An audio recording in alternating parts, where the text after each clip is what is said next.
Asalaamu calaykum asxaabta way salaam dhammaantiin waxaan wada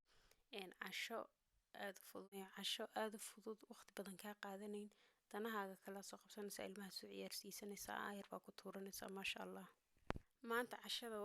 maanta afurkiina waa casho bas iyo cabitaan marmar hadda rabadaan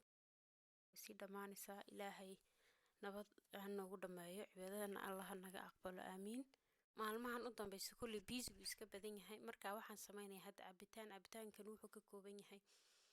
pineapple carrot spinach iyo apple aan diirka kasoo qaaday waxaan ku shiidayaa orange juice aad iyo aad u fiican yahay maasha allah baraf hadaa ku darsatidna kaba sii macaan oo maasha allah qabow nafsi ay u ronaanaya markaasna insha allah cashana waxaan sameynayaa chickenka ma aragtay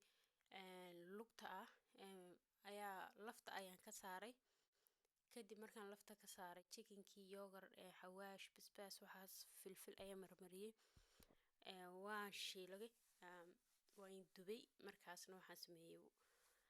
saladna waan u samaystay oo salad cabbage ah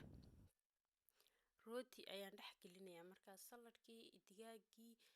maxaan ku dhahday wax yaroo creamka saladka ah iyo wax yaroo ka jaban waan ku darayaa